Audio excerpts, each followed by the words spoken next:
It's a passion. Of course, my husband is always supporting me, and before the marriage, it was all we are already committed. That he'll allow you to box. Yes. That was the condition. Yeah. कुछ भी successful career है ही नहीं। गली गली में football खेलते हैं, आप लोग भी खेलते हैं ना। सच बताऊंगी तो शादी किया, मेरा अर्निंग से सब कुछ मिल गया, 1 रुपया भी नहीं कमाया।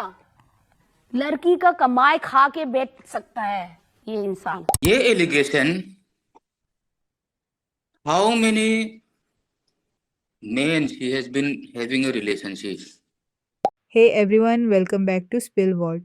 आज मैं इस कहानी को शुरू करते हुए कोई सनसनीखेज लाइन नहीं बोलना चाहती। मैं इसे एक इंसान की तरह, एक औरत की तरह और एक ऑब्जर्वर की तरह देख रही हूँ, क्योंकि मेरे लिए ये सिर्फ एक सेलिब्रिटी कंट्रोवर्सी नहीं है। ये एक ऐसी लव स्टोरी है जो कभी इंस्पिरेशनल थी और आज वही स्टोरी एक बहुत ही अनकंफर्टेबल सवाल बन चुकी है। जब भी मैरी कॉम का नाम आता है, दिमाग में सबसे पहले एक फाइटर की इमेज आती है। एक ऐसी औरत जिसने छोटे से शहर से निकलकर दुनिया के सबसे बड़े बॉक्सिंग रिंग्स में भारत का नाम रोशन किया। 6 time world champion, Olympic medallist और करोड़ों लोगों के लिए एक सिंबल ऑफ स्ट्रेंथ। लेकिन हर स्ट्रांग इंसान के पीछे भी कोई न कोई होता है जो दिखता नहीं है, स्पॉटलाइट में नहीं आता, पर हर गिरते हुए पल में खड़ा रहता है। और मैरी कॉम की कहानी में वो इंसान उनके हस्बैंड ऑनलर कॉम थे। मैं इस पूरी कहानी को पहले एक बहुत ही ब्यूटीफुल और इंस्पिरेशनल लव स्टोरी की तरह देखती हूँ, जहाँ एक हस्बैंड अपनी वाइफ के सपनों के लिए अपना करियर सैक्रिफाइस करता है और हर हाल में उसका सपोर्ट सिस्टम बनता है। मणिपुर से दिल्ली, फिर दुनिया के अलग अलग देशों तक। ये सिर्फ एक बॉक्सर की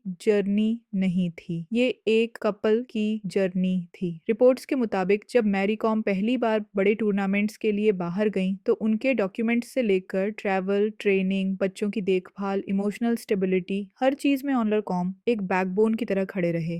एक समय था जब खुद मैरी कॉम ने इंटरव्यूज में कहा था कि उनका हस्बैंड उनका पिलर ऑफ स्ट्रेंथ है, कि वो घर संभालते हैं, बच्चे संभालते हैं, ताकि वो रिंग में फोकस कर सकें। सोसाइटी में अक्सर बोला जाता है कि हर सक्सेसफुल मर्द के पीछे एक औरत का हाथ होता है, लेकिन कम ही लोग ये बात करते हैं कि हर सक्सेसफुल औरत के पीछे भी किसी का साइलेंट सैक्रिफाइस होता है। उस समय ये कहानी बहुत पावरफुल लगती थी, एक वुमेन एथलीट और एक सपोर्टिव हस्बैंड जिसने ट्रेडिशनल रोल्स को उल्टा कर दिया। और फिर अचानक 2023 के एंड और 2024 से 25 की शुरुआत में ये कहानी एकदम अलग मोड़ ले लेती है। पब्लिकली मैरी कॉम और ऑनलर कॉम का डिवोर्स फाइनलाइज हुआ। उसके बाद नेशनल टेलीविजन पर मैरी कॉम के कुछ स्टेटमेंट सामने आए, अकॉर्डिंग टू रिपोर्ट्स और उनके ऑन इंटरव्यूज। उन्होंने फाइनेंशियल इश्यूज की बात की, loans, property, misuse of money जैसे एलिगेशंस लगाए। उन्होंने ये भी कहा कि उनके हस्बैंड ने उनके करियर में फाइनेंशियली कंट्रीब्यूट नहीं किया, और कुछ स्टेटमेंट्स ऐसे थे जो बहुत लोगों को हर्टफुल लगे। सबसे ज्यादा शॉक मुझे तब लगा जब उन्होंने फुटबॉल करियर को लेकर जो टोन यूज किया। सक्सेसफुल करियर, कोई सक्सेसफुल करियर है ही नहीं, गली गली में फुटबॉल खेलते हैं लोग। ये वर्ड्स जब मैंने सुने तो ऑनेस्टली मेरे अंदर एक डिस्कम्फर्ट बैठ गया। सार्कास्टिकली कहूँ तो ऐसा लगा जैसे किसी की पूरी जिंदगी, उसके सपने, उसके सैक्रिफाइसेस सबको एक लाइन में डिसमिस कर दिया गया हो, और वो भी उस इंसान द्वारा जिसकी सक्सेस के पीछे वही आदमी सालों तक बिना स्पॉटलाइट के खड़ा रहा। अब मैं ये नहीं कह रही कि मैरी कॉम पूरी तरह गलत हैं और ऑनलर कॉम पूरी तरह सही। मैं दोनों को कम्प्लीटली राइट या कम्प्लीटली रॉन्ग नहीं मानती। अगर उनके हस्बैंड ने सच में पैसे मिसयूज किए हैं, अगर ड्रिंकिंग हैबिट्स या अफेयर्स में इन्वॉल्व रहे हैं जैसा कि मैरी कॉम ने क्लेम किया, तो वो डेफिनेटली गलत है। किसी भी मैरिज में ट्रस्ट टूटता है तो दर्द दोनों तरफ होता है, लेकिन यहाँ एक और लेयर जुड़ जाती है जब ऑनलर कॉम की तरफ से काउंटर क्लेम्स आते हैं। ऑनलर कॉम के अकॉर्डिंग उन्होंने पब्लिक स्टेटमेंट्स में ये कहा कि मैरी कॉम के एक्स्ट्रा मैरिटल रिलेशनशिप्स रहे हैं, पहले एक जूनियर बॉक्सर के साथ और बाद में एक बिजनेस पार्टनर के साथ। एलिजेडली उनके पास व्हाट्सएप मैसेज हैं जो वो प्रूफ के तौर पर बताते हैं। अब ये सब एलिगेशंस हैं, ये कोर्ट वेरीफाइड फैक्ट्स नहीं हैं, और ये बात क्लियर रखना बहुत जरूरी है। लेकिन ये भी सच है कि ये स्टेटमेंट्स पब्लिक डोमेन में हैं, और इसी वजह से ये कंट्रोवर्सी इतनी ज्यादा पोलराइज्ड हो गई है।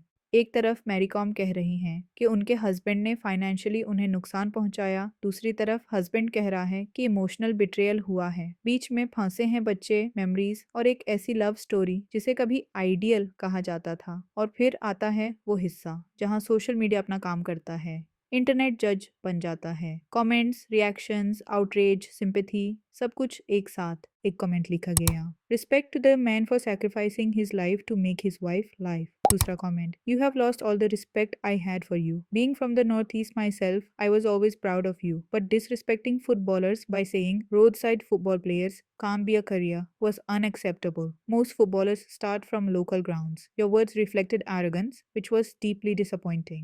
शर्म है? एक और कमेंट, समय रैना was right. फिर किसी ने लिखा, ma'am please have some respect for your ex husband. He was there with you when you had nothing. Now even after your marriage didn't work out, but at least have some respect towards him. एक harsh comment भी था, she deserves all the hate she is getting.